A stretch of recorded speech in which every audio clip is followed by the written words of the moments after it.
Adam Barlow, I hear that you've got a new hobby where you dress up as a furry. Can you confirm nor deny? Oh, I can confirm nor deny. Well, no, not quite. You're sort of along the right lines, but I have been selected. Now I'm working at the Beeb, at the big BBC, the British Broadcasting Company. Hang on, wait, is it company or corporation? I think it's company. Okay. Funny if it wasn't, though, and you work there. Yeah, we'll fix it in post. Anyway, they needed someone between the heights of 5'8" and, well, 5'6" and 5'10", I think it is. And I'm about 5'9" on a good day. So I was perfect to play the role of Pudsey Bear. Okay. Oh, now, wonderful. Of course, what they actually mean is be Pudsey's PR assistant, because, of course, Pudsey is real and he's a lovely guy. We got along really well. What I will say is the poor guy cannot move his neck very well. So when he's going to a school, and it's their school disco as well, so it's knee slide central, everyone's eating like jelly babies and sweets, and they're drinking sugar, you know, and it's a dark room, and there's strobe lights, and there's a bubble machine that goes off when you're there, and you're there with Pudsey, and he's then got to like wave and do a little jig and do a dance for about 5 minutes while he's sweating his cobs off. Okay, it is a very claustrophobic scenario. And I believe Pudsey did get his face caressed by an elderly lady on the BBC. He did. That's what you don't know about the Children in Need's occasion, is how much old women gravitate to, and I think are in love with Pudsey, because everywhere we went, old women just wanted to stroke his face and whisper sweet nothings into his ear. Like, yeah, it's a good job they were just stroking his face, isn't it? Really? Yeah, it is. That would have been a safeguarding issue for sure. But yeah, thankfully they restrained themselves, sort of.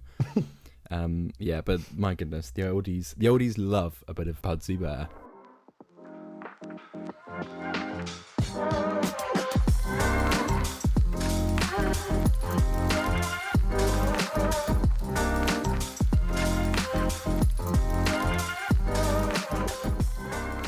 Hello and welcome back to Moving Up Podcast. It's episode 87.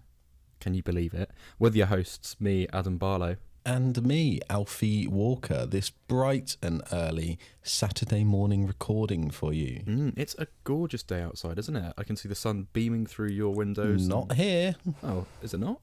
No, it's actually a bit grey out here. There's a tiny peak of sun coming through the cloud, which is, I think, why you can see the light. But, I mean, hopefully it brightens up. Oh, do forgive me. I thought your cream curtains were a sign of the sunny sunshine outside, but no. It's just a flicker of hope of what the weather could have been, but instead you've got the onset of a thunderstorm.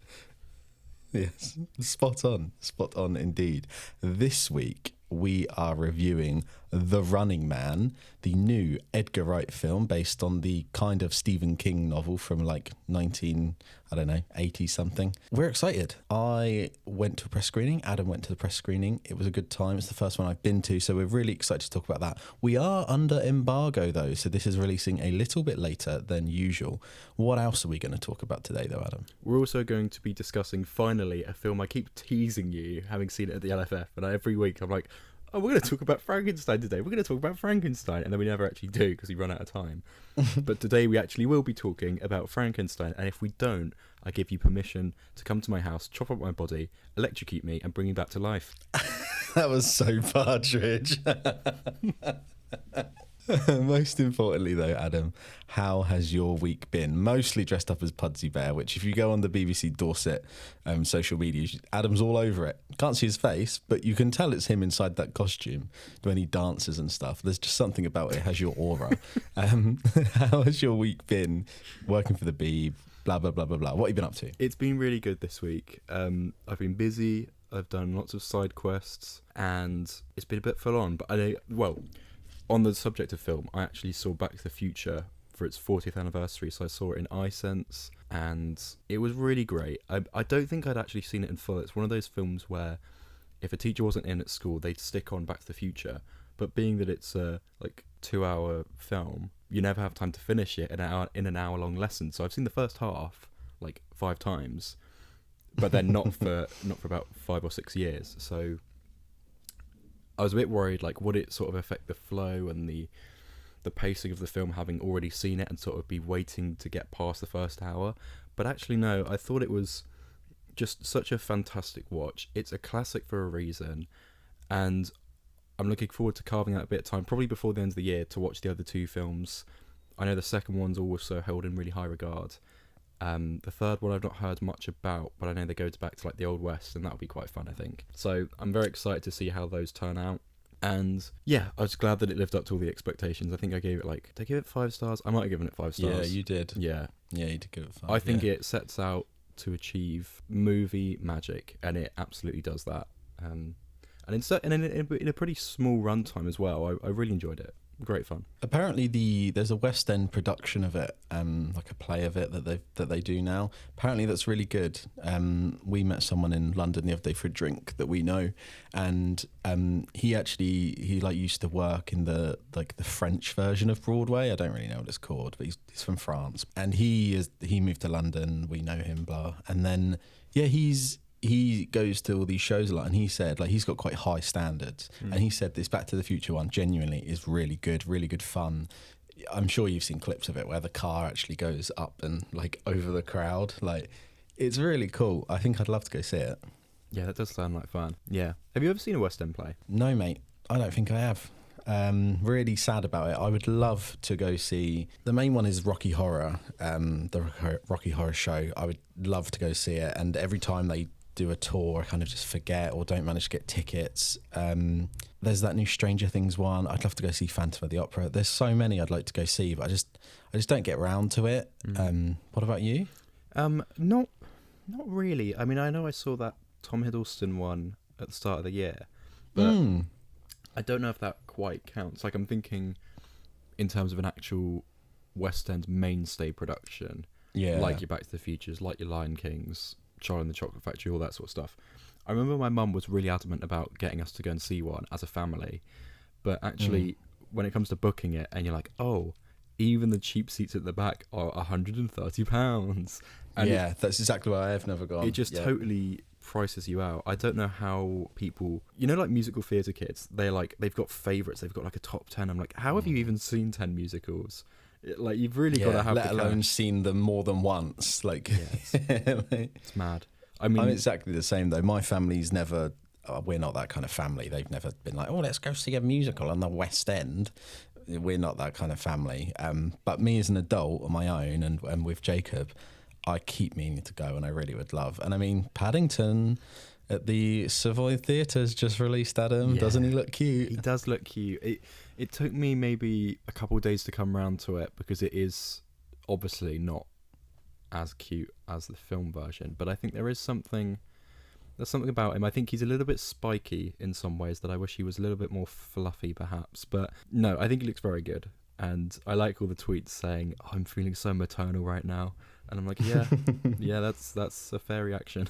He looks more like the book drawing than the film version, which I guess is the right choice. Yes. And it took me until I heard his voice to go, oh my God, that's cute. Because at first I was a bit like, a little bit uncanny. And then there was that clip of the BBC presenter walking up to him and he goes like, oh, hello. It's like, oh, wow, no, it's Paddington. Yeah. I still think, cynically, I probably could have done the voice better, but then I'm not an actor. Do you know what I mean? The voice is kind of just a British bloke. I don't think it's quite cute enough. Maybe that's just me. But, the BBC reporter's like, it's Paddington. And he's like, oh, I'm sorry, I'm really lost for words. And he's like, it's okay. Don't take your time. Take your time. But I'm like, I would have gone like, oh, it's okay. Take your time. It's got to be a little bit more breathy if you're going to go for the movie version. But as you say, I guess they're sort of blurring the books and the films together, which, it makes sense. How was your week? The highlight really was the press screening. It's the first one that I've gone to, which we'll talk about in a little bit. But seeing you was always good, as always. We've seen each other twice recently. We don't see each other for months, and all of a sudden we see each other back to back. Yes, I'm all right, thanks, mate. The house is getting there. We've got our kitchen done. We've got a bedroom done. We've got an office done. We've had our living room plastered. and we are having new windows fitted imminently, and we are having our floor screeded. Fun activities. And then we just did a big furniture order, so that's all arriving at the end of November, just in time to have a living room for Christmas. Yes, absolutely. That'll be fun, unwrapping that underneath the tree. Oh, what have you got? Yeah. Oh, I've got an Arga. I've got an ottoman. Yeah. Oh, I'm very glad that it's taking shape. What a mammoth year, but I think next year you'll be all settled in and you'll be like, oh, it was worth it. Yeah, definitely. Get to grips with, like you said, we got it in January, and by January we should have pretty much a full house, which is impressive. I'm proud of us for doing it, but a hell of a lot of money and work. But it means that, yeah, we can settle into things. Me and Adam are going to set ourselves a challenge to actually try and post on Movie On Up, to start recording these episodes. We're going to get to grips with it. I know we keep saying it, but it's just a mammoth task that we need to allot some time aside to try and sort of put some effort into, working out how we're going to record them, how we edit them, how we're going to produce them and post them. But it'll be here probably in the new year, realistically, at this point. But yeah, keep your eyes peeled. Yeah, and I mean, it's a testament to Jenna's email and the fans that we do have, that they keep us going, because we've done this for almost 2 years now, which I can't quite believe, because it feels like we've just always done it. But also, I remember the first episode so vividly, and like being in that studio in BU was so much fun. But obviously, as you say, we keep mentioning we're going to record these episodes, we're going to lock down the release schedule, all that sort of stuff. I think we're doing fine as it is, but it is difficult sometimes when you're working full time. I'm sometimes working full time. The thing is, your schedule's so sporadic and so random that adds to it. Like, mine is 9-5 Monday, Tuesday. I fucking wish.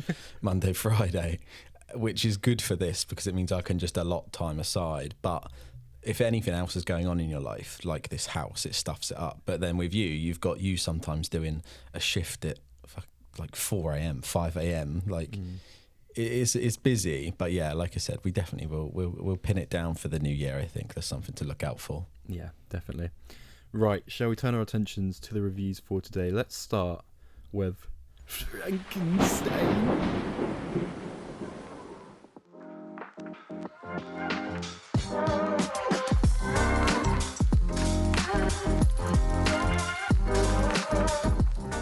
If you will not award me a Frankenstein review, then I will indulge in rage. Well, don't worry, because we've got one today. This film, the newest feature from Guillermo del Toro. First, Adam, tell me about, have you seen anything from Guillermo del Toro, and have you ever read the book by Mary Shelley? I'm going to disappoint you on both fronts. I've only seen the Netflix Pinocchio film that he did a couple of years ago that I think won Best Animation, and I was a big fan of that. Actually, no, did it win Best Animation? I can't quite remember. Maybe, was that the same year as The Boy and the Heron, or was there a year between? No, I think it was the year before, wasn't it? Let me double check. Yes, it did. Good. I'm glad about that. It's a great film. Would recommend. Yeah, I really like that film, and I'm a big fan of Guillermo del Toro in interviews, because you and I keep sending each other clips of him saying, like, my biggest fear is not artificial intelligence, it's natural stupidity, and all these like great quotes that you could honestly stick on a t-shirt or a poster or a tea towel. This man just churns out wisdom, and it's brilliant. He seems like such a lovely, huggable guy. But no, seems so genuine, doesn't he? Seems like there was that clip of him like leaving the premiere, and he just goes like "fuck AI" as he's walking off. It's just like he seems so genuine and a proper craftsmanship in all of his films. Yeah, he seems great. Yeah, 100%. So that's the only film I've seen of his. But and then in terms of having read Frankenstein, I haven't. I've been to the Mary Shelley pub a lot in Bournemouth. I don't know if that counts for anything. Same. Uni was good, wasn't it? It was great fun. But no, I think people often study it at GCSE level, but I think just because of the way that our teachers picked it, and because I was in top set, not to humble brag, because we did a Shakespeare Sorry, no, we did a Sherlock book instead of Frankenstein. So, no, I haven't read it. Have you?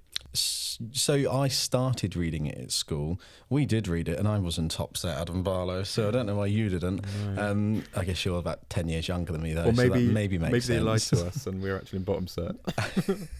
Yeah, valid.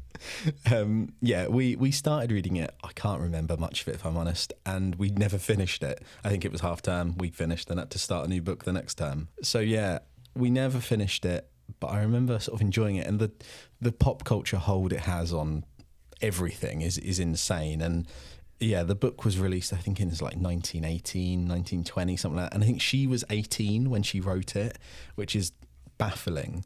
The book's titled Frankenstein or the Modern Prometheus.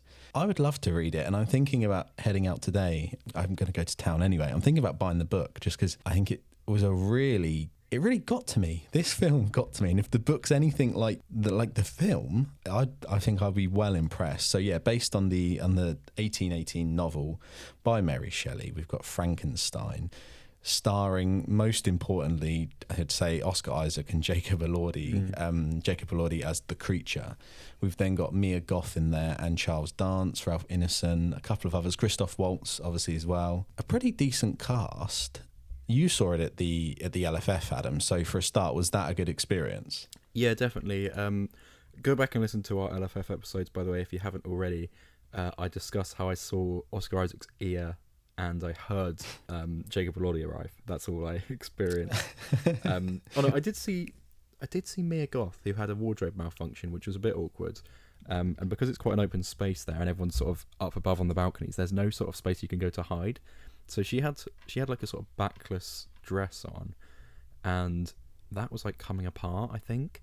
So they had to basically do up her dress before her, and that was a bit awkward. I looked away because I'm such a gentleman, but that was a weird situation to see. It was like, oh yeah, things go wrong at these things. Like, it's a helpful reminder that it's not all glitz and glam, Alf, in the world of Hollywood. And believe me, I would know. So, yeah, it was a fun experience, but I do wish I got to actually hold Oscar Isaac's hand. You know what I mean? Did you enjoy the film at the LFF, though? Oh, the film. Right. Yes, I did.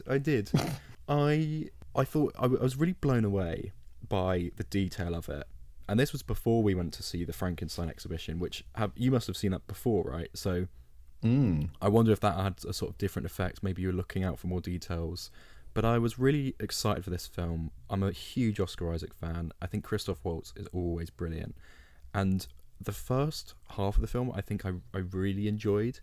The second half, it gets a little bit more meandering, but that is sort of the point of it. And then by the end, I was like, I felt so devastated for both characters because, like, I know I get Frankenstein is sort of the villain, isn't he? But I because he's played by Oscar Isaac and played so brilliantly, and he's so interesting, I really cared about him, even though he'd obviously neglected this creation and hadn't thought through what he was doing, which is obviously the brilliance of the book and the whole, culture around this story.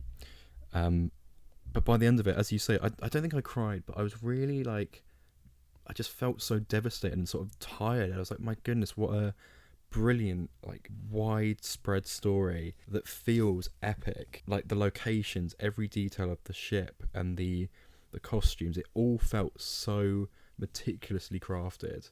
I was pretty blown away by the end of it. Really interesting to hear you say that you preferred the first half, because I'm the opposite. I much preferred the second half, and in fact I think the section, it was obviously dissected, wasn't it, into sort of three parts. We had the prelude, which arguably wasn't a prelude, was it, because it was set at the end. That threw me off a little bit. But we had that where we have Lars Mikkelsen as like the captain. They're stuck in the ice. It's the climax of the film almost. And then we work our way back. We get part one, which is Frankenstein's story, and then we get part two, which is the Creature's story. And I much preferred, although shorter, I much preferred the Creature's story. I thought it was really impactful. I just didn't know they were going to go there with it. Like I said, I've never read the book properly, so I wasn't sure what it was about. And it's clearly, like you say, it's about Frankenstein being the monster and man being the monster rather than him, and how he's treated, turning him into this creature, this monster. I was really impressed by it. I think the beginning section where we start off with him as a young Frankenstein, I wasn't a big fan of. I think young Frankenstein and old Frankenstein felt like two very different actors. Very different people. I don't think they acted the same. It felt a little jarring to me. The moment we got through to him in the court showing off the alive creature that he sort of created with the battery, and sort of then we get into him like cutting up these bodies in a sort of whimsical way. It was really quite weird. It wasn't gory. It was, like we had whimsical music. There was hardly any blood. It him breaking feet off and skinning stuff, but it wasn't done in, I mean, it's of course it's gratuitous because it's showing this sort of gore, but it wasn't in a gross way. I didn't have to like look away or wince at the camera kind of thing. And then as we went through it, I thought as it turned into the creature story and about him developing as a human, becoming human. I really loved it, mate. I thought it was excellent. I forgot about the whole opening bit with the kid. I think is a little bit cheesy. I don't think that quite works. I think the kid actor isn't great. I think he's like, when he stands up to Charles Dance is always good, everything he's ever in.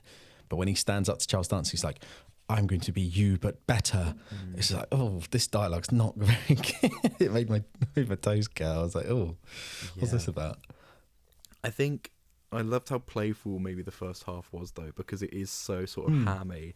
I loved Christoph Waltz like gliding around in a stupid top hat and his gold-plated like boots that clink with every step. And like the sort of back and forth that he has with Oscar Isaac, where it's like, I work alone, and it's like, oh, I'd be very quiet. Like, you and I are alike. We're both scientists searching for a better humanity, and all this sort of stuff. Just waffling, self-aggrandizing. And I thought all the jump scares in this film, there's only about 3 or 4, but every single one of them got me. And like, I saw it with Josh Brooker, a friend of the show, and we would both like look at each other and like just laugh. And it was such a great experience to see in the Royal Festival Hall and to have that shared experience, because like, when he first what was the one that really got me? The one that's like got the back splayed open and he like gets up and he's like, it's got no face. It's got like no jaw or anything. That's horrific. And then he like has to whip out the battery and it just like shrivels and goes back down. I'm like, oh my goodness, that's brilliant. Which is why I got sort of the heebie-jeebies walking past it in the exhibition. I was like, I swear to God, if this is an animatronic and they just turn it on, I'm going to actually shit myself. Seeing the exhibition before, like it was an interesting experience because I'd sort of not had the movie spoiled. It's a book that's been out for 200 years and been adapted a million times, but it was really cool to see these puppets and these elements that are in the film. And as we were going past, I was like, oh wow, I've seen that. Like we saw that in Selfridges. It was really cool to see that. And you mentioned it earlier, the design of the sets and the amount of effort that's gone into building stuff practically is like actually astonishing. Like I said, Guillermo del Toro clearly loves practical effects and all this kind of thing. It's really quite a beautiful film with all the like tiles in the laboratory, I guess it is, the tiled like chutes and these batteries that just look like something out of this world. I think the production design on the sets are really something. The boat in the ice, like apparently they filmed that. I saw the clip of once the film had finished, it brought up the Netflix documentary on the making of. I haven't watched it, but the clip was them actually filming this giant boat, like with them covered in snow. It just, the scale of it is off the charts. And for a Netflix film, it does not feel cheap, which I think some Netflix stuff does. Yeah, I agree. What did you make of the sort of, you said earlier, like when he's making the creature, it's not gratuitous with the gore, but then there are occasional moments where people are just fully hitting him at point blank range with a shotgun and blood is flying everywhere. And I'm thinking particularly of the wolf attack later on in the film. He like rips wolves in half and rips humans in two and crushes their heads and stuff. I'm like, oh my goodness, this guy is so strong. Like I didn't realize that as a part of the character. I just thought he was creepy for the sake of it, but no, he's also like hugely, bulking and massive, and he's unstoppable. I think the decision to get a very sexy man to play Frankenstein from what I'm aware, is kind of what the original book also does. I think he's meant to be, the modern Prometheus. It's like, I think he's meant to be created this like perfect imagery. That's the concept behind him. And to have Jacob Elordi play is great, because I think he is kind of hot still. Maybe not when he has the long hair, but when he first sort of arrives, I think he gives off the same sort of vibes, ironically, as the Prometheus, the like white, the aliens in that, like this sort of like weird, because it does like a little latexy. I guess you can't help that because it's like meant to be dead skin. Yeah. Anyway, I didn't really realise that he was super strong either, and I don't think they played on it much until he like rips a wolf's head off or punches a man and his jaw comes off, or like, or just. Or pushes the boat at the end into the water. I was like, Jesus Christ, he's this strong? They don't play on it, but I think when they use it, I think it's really effective. Yeah, for sure. There's not a lot I didn't like specifically. I think it's maybe a bit overlong in places, but then by the end of it, as I said, you do sort of look back and you're like, it all clicks together so intricately. It all sort of needs to be there. And so I don't know why I wouldn't give it 5 stars, but like I can't remember what I gave it on Letterboxd. It doesn't really matter, I think it's a great film, and personally I probably preferred Nosferatu. I think they both sort of have quite similar tones, where it has a really bittersweet ending. I don't know, maybe this has a better ending, I'm not sure, but I can't help but compare the two. I'm not sure why. I guess because they're both from very acclaimed directors, and they're classic tales. Yeah, very old. Yeah, it's just got that element of similarity to it, isn't it? I think I don't know, actually, maybe recency bias. No, I don't know. I think I preferred Nosferatu. I think Nosferatu is more of a horror, and I'm a big horror fan. I think it is a horror, of course it is. Like you said, it's got jump scares, it's got its gothic theming. I don't think anyone who doesn't like horror, though, would struggle watching it at all. I think it's got something really almost magical about it. The score, like, I imagine that was great, hearing that in the concert hall as well, because that would have really echoed off the walls. But yeah, when he's like cutting people up and that score's going, and it's really quite whimsical. I don't know how else to explain it. I think that was excellent, and it makes it seem a lot less scary. It just sort of feels like a gothic film rather than some kind of horror. Yeah, mere gothic film. I didn't realise she played the mum as well, right? No, neither did I. I wasn't paying enough attention, but I think they sort of deliberately don't show you her face that much, because she's always. She must have had a bit of prosthetic on, because I think Mia Goth's got such a distinctive face. Yeah. That they must have like make-upped her up. But I didn't even realise she played the mum. That really threw me off this morning when I saw someone tweet it. Like, yeah, it's strange, but I think that also adds a bit to the sort of ickiness of Victor Frankenstein's obsession. Yeah, the Freudian level of it. Yeah, grim. What do you think of Felix Camera as William? I thought he was a little bit cheesy, but I think he plays the role fine. Yeah, I think a little bit cheesy. I think there's some like standout performances. I think Jacob Elordi is really good in it. I think he portrays it really well. And like I said, I think some people might even see Oscar Isaac as being a bit cheesy and hammy. I mean, he's meant to be a mad scientist. I think it's perfect. I think it like works really well. His over-the-topness is actually going crazy when he covers that place. And I mean, actually, no spoilers. It's only just come out. Charles Dance is always good. Like you said, I think Christoph Waltz is excellent. And I really liked David Bradley as the blind man in The Family. I think that bit really worked for me. And the sort of twist with that, when that happens, I like audibly went, oh no. Like, I never do an audible reaction to a film, but when that happened, I was like stunned by it. Yeah. I loved how quotable it was as well. And I know that's down to the books and probably a bit to Guillermo del Toro's screenwriting, but there are so many moments in this film where I just sort of sit back. I'm like, that's brilliant. And it's delivered well, specifically by Frankenstein, I think.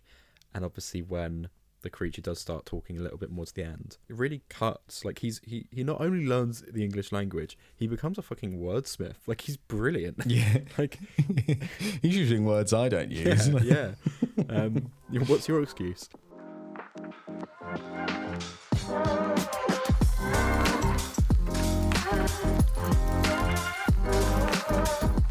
You know how Letterboxd is now just a place of everyone trying to come up with the funniest one-liner? I thought I'd absolutely smashed it. at my mini review, because again, it's embargoed at time of recording, I put Glenn Powell in a towel, made all the press go, wow. And I thought, I've smashed that. But apparently, I then saw the exact same joke, like almost word for word, by someone else, who then attributed it to Edgar Wright at the IMAX screening. Apparently, he made that same joke. So I am, A, as good as Edgar Wright, and B, devastated that that's not an original thought. Well, both from Bournemouth. Both went to Bournemouth University, kind of. Wow, truly. Maybe you're in sync with him. Maybe you could produce a film as good as this, Adam. Yeah, easily. So yes, the newest film from Edgar Wright, based on the 1982 book by Stephen King, but not released as is when he was doing that whole pseudonym thing. So it was released under his name, Richard Bachman, but it's Stephen King. Yeah, based on the on this book, which is set during, I think, like 2017, I think. Okay, the book's set in 2025. The original film in like 1983 is set in 2017. I don't know when this new one is set, to be honest. I don't think they mention it, but it's clearly a near dystopian sort of future. I'm going to presume 2030, 2040, something like that. How did you find this, Adam? We obviously went to the press screening, which was a great experience for me, being the first one that I've managed to get to. Yeah, I quite liked it. I think I left feeling a little bit disappointed, perhaps. Like when it finished, I was sort of like, okay, cool. I'm always a big fan of Edgar Wright, and I think maybe that's his undoing, because I don't think he's ever really reached the heights of Hot Fuzz or Shaun of the Dead. I just quite like the stripped back, more overt comedy work that he does, which is why I need to watch Spaced. I think I'd really enjoy that. But yeah, I think it works well. Glenn Powell's brilliant at it, as is Coleman Domingo. I thought Coleman Domingo, man, he's fantastic. Like everything he said, you and I would turn to each other and be like, that's the guy. That is the guy. He's brilliant. Michael Cera also very good in just a small role. Josh Brolin very good as well. Yeah, I don't know. I have some reservations about it. What did you think about it? I really enjoyed it. I'm a big Edgar Wright fan. I think Hot Fuzz and Shaun of the Dead and yes, Last Night in Soho and that's probably the ones I've seen. The World's End is all right. I think he's really Baby Driver's bloody excellent. But like you said, I think where his films are so sort of, especially the Last Night in Soho and Baby Driver and this, so balls to the wall from the get-go. You said it when we left.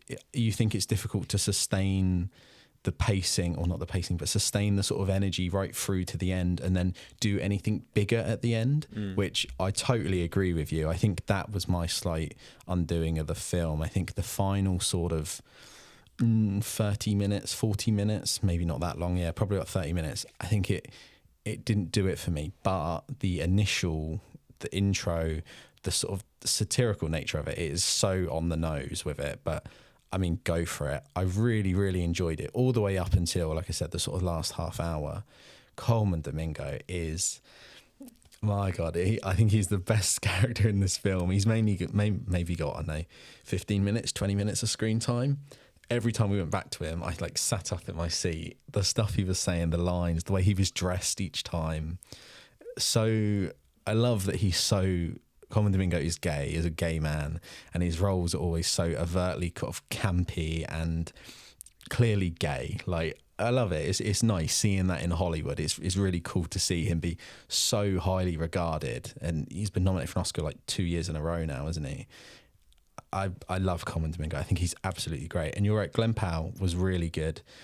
Edgar Wright knows exactly what he was doing with that shot where he had a shower, didn't he? Like, pretty sus of Edgar there if that's a straight man, because they really just focus in on his pubes and follow him around the room. They do. It's Glenn Powell in the towel. Yes, I thought the whole Running Man part of it was really good. But that's the most vague sentence anyone's ever said. The whole sort of film of it was really good. No, the game show and all the behind the scenes of that I really enjoyed. and I liked the intro to the game and the sort of audition process.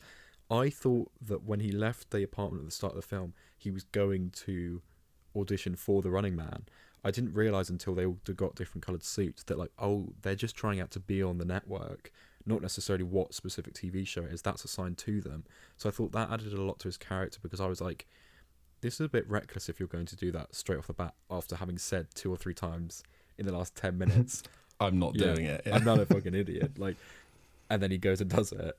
Or, you know, obviously it's out of his control, which makes a lot more sense. And I liked that aspect of it. That, and also the twist, I guess, later on, which I won't reveal, where it's actually like he didn't even need to do it, which I think sort of throws after that point, which is maybe 25 minutes into the film. You're like, oh, so this is all now kind of pointless. Like, this is all unnecessary trauma that he's putting himself through that he doesn't need to even be doing. I thought that was a really nice plot development, and it made me enjoy the rest of the film more. I'm going to echo what you said and what I sort of alluded to at the start. I think it burns itself out quite substantially by the end of it. The whole sequence after a blockade is put in the film. I think that's quite a fitting metaphor. There's a blockade that they pass. I'm like, you probably could have ended it there. Yeah, I think it really struggles after that. I think it was just like, oh, this isn't where I wanted this film to go. I didn't. Yeah, it just didn't keep me engaged. Yeah, I think Lee Pace is an actor that's not bad by any stretch, but always seems to play the most side characters ever. Like, I don't think I've ever seen him in a lead role. And he's always, not only is he playing a side character, he's always like obscured in some way, like wearing a mask or heavily behind makeup or playing this sort of bumbling character. He's always some sort of quirky, you know, adversary or friend of the main character. Like, he's really always removed from the film. In here, I think this doesn't do him huge favours. I didn't like his character very much. I get why he's in it, just to have a final boss, but I don't know.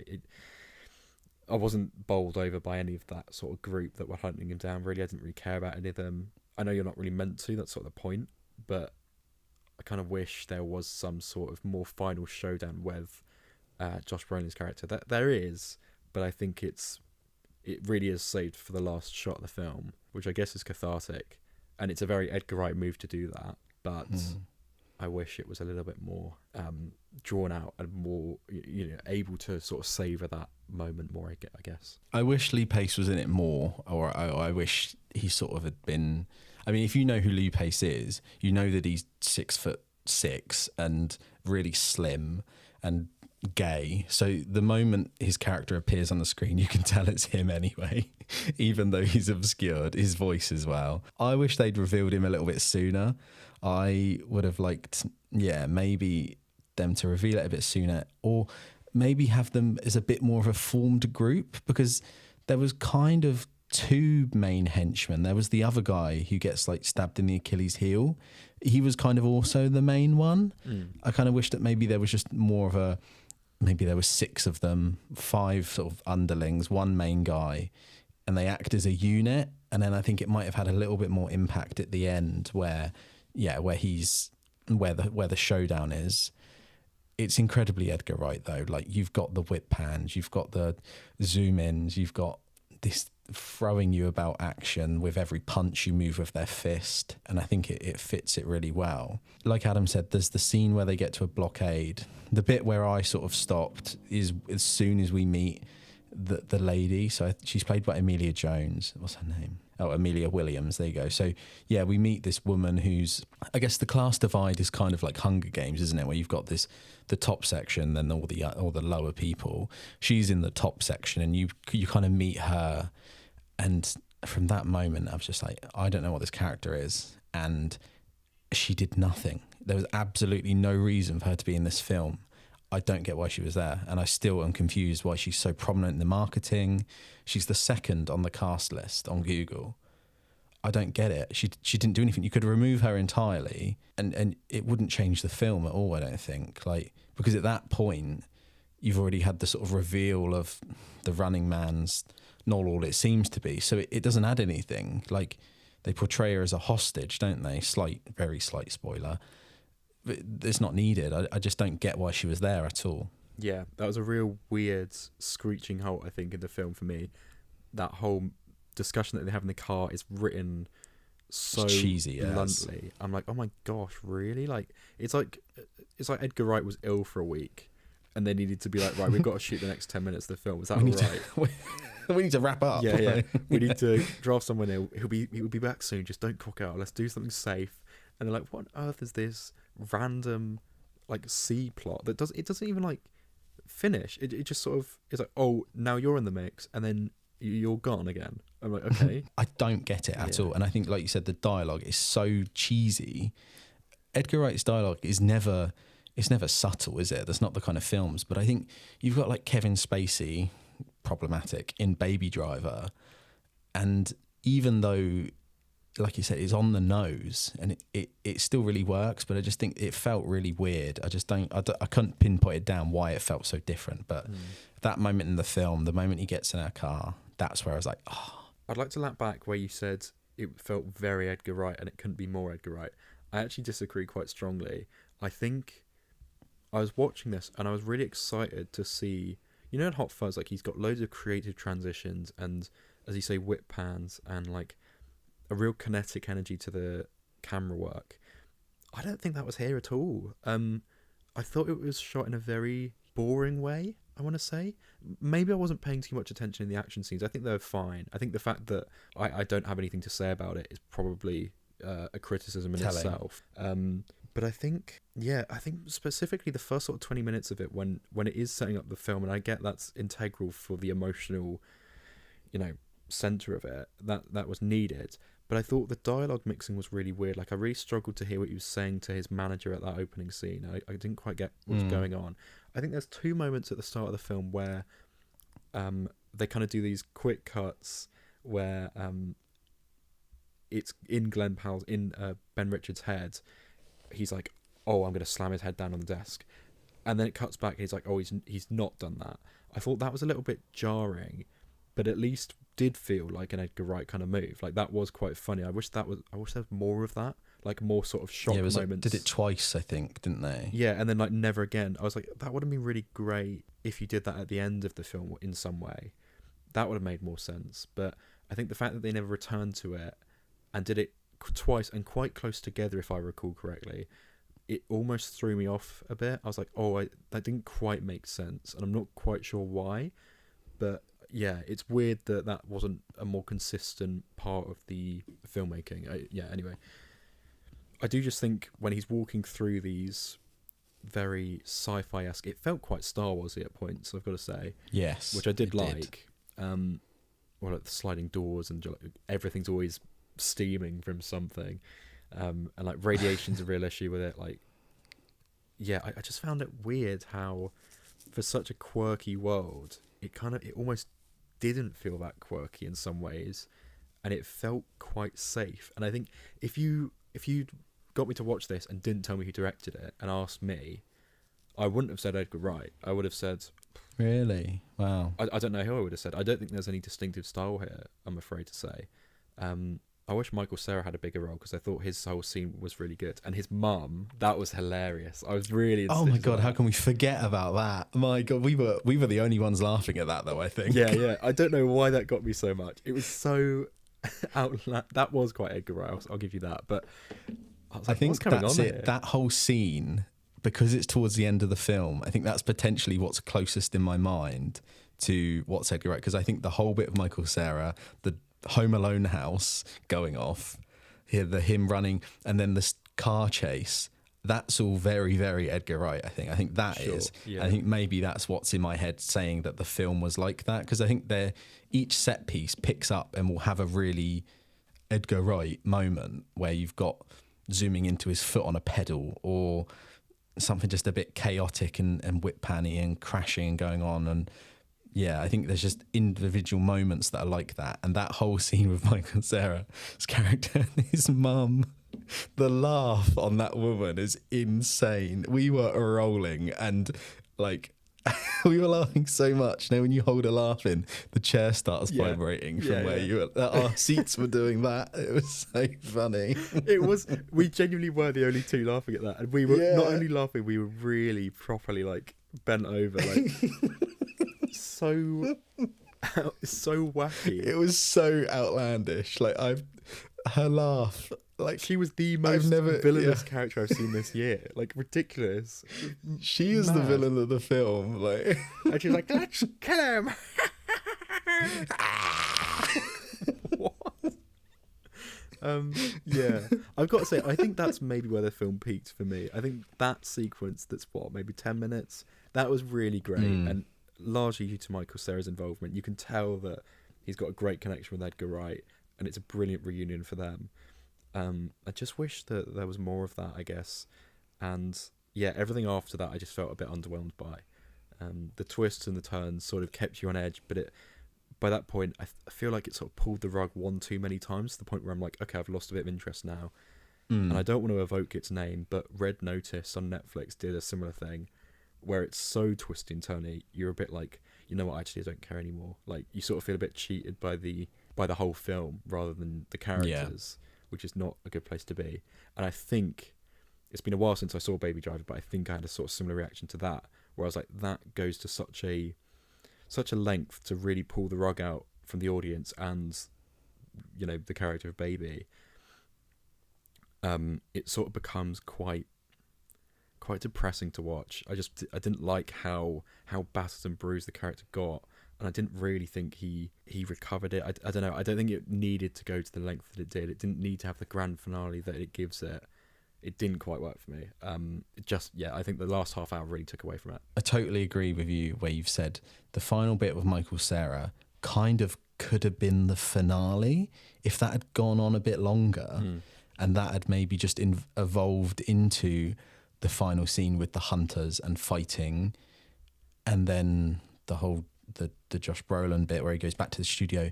I think that kind of could have been the final bit of the film, because like you said, everything after that, the moment that's done, he meets that woman, and that's where it goes downhill for both of us.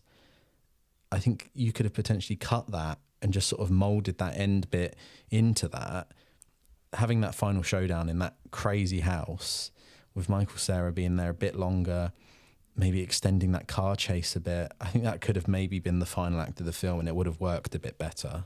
Strange film. I'm upset that I didn't like it more, but then at the same time I went in feeling pretty despondent to it, I suppose, a little bit like this could go either way, and it's pretty middling for me, which is a shame because it's from Edgar Wright and it's got Glenn Powell in and Michael Cera and Coleman Domingo and Josh Brolin. Like that, it's less than the sum of the parts for me, but on paper it should be extraordinary. Yeah.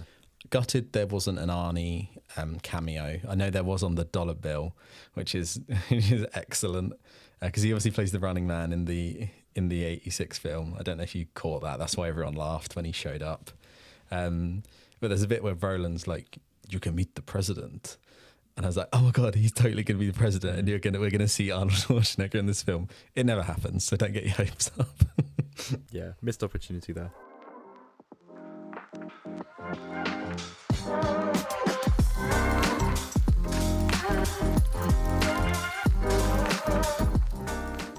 Thank you for listening to Movie On Up today. It's been a pleasure to be in your ears, and I hope you enjoyed our dulcet tones. We might as well say a big thank you to Paramount. We've got on Paramount's good books. We've got on Warner Bros. Yeah, we're not on Disney's yet, and we're not on Universal's yet. So hopefully soon we'll have some big films. We're going to try again. We managed to get in their PR list for these studios, so we've been invited a few times. So yeah, the press screening was excellent. Free water, bag of popcorn, a beer even. Loved it. Really good time. So thank you for inviting us. And yeah, The Running Man is out on Wednesday the 12th in the UK. In America, I believe it's the 14th. So go check that out. I'd highly recommend it. You can also catch Frankenstein on Netflix. But most importantly, Adam, what are you reviewing next week? Next week, I think I'm going to try and tackle some films that have passed me by thus far. 2 new films out this week, though. Predator Badlands and The Coral. which, just quickly on the call, I forgot to say at the start, it has the most stereotypical trailer I've ever seen in my life. So it's obviously a wartime film about, soldiers cathartically joining a choir to sort of let their emotions out. I'm going to see it in about 2 hours' time. And it doesn't seem like my kind of film, mate. Yeah, we'll see how we go. It's got Ralph Fiennes in it. But yeah, the trailer, go and watch it because it's so funny. There's lines in it like, "You've been dealt a rather rough pair of cards, old boy." And there's a moment where one of them's like, "Oh, it's this ruddy war. We used to have such a nice goings on." I'm like, are you fucking kidding me? Are you kidding me with this? It sounds like an AI wrote it about like, oh, just write me the most dull, sappy, like so cliche. It's ridiculous. Oh, the war is tearing this town apart. The war's no good. People are dying, and it's what's it all for? I'm like, oh no. Especially as it's Remembrance Sunday coming up. Like, you'd think we'd have something a bit more, I don't know, a little bit more poignant. Yeah. Well, it doesn't sound like a good Saturday watch to me, so good luck going to watch that, mate. I'd definitely rather go see Begonia. The press screening, of course, which we missed, unfortunately it sounded great. Apparently it was all themed and cocktails and canapes and stuff like that, but we missed that one. What a shame. But no, the Running Man one was good. Please get in touch with the show. You can do so by emailing in. It's hello@movieonup.com. Like I said, please email in. Let us know what you think of The Running Man when you go see it, or any other films you've seen. Like I said, we haven't seen Begonia yet, and it's been out a while. So maybe send a review in there. Let us know what you think. If they'd like to follow us on social media, Adam Barlow, where can they do that? Yeah, you can head to Instagram and TikTok. The handles for both those platforms are at movieonup. There we go. And on that note, Alfie, here is your red jumpsuit. Here is a gun and some money.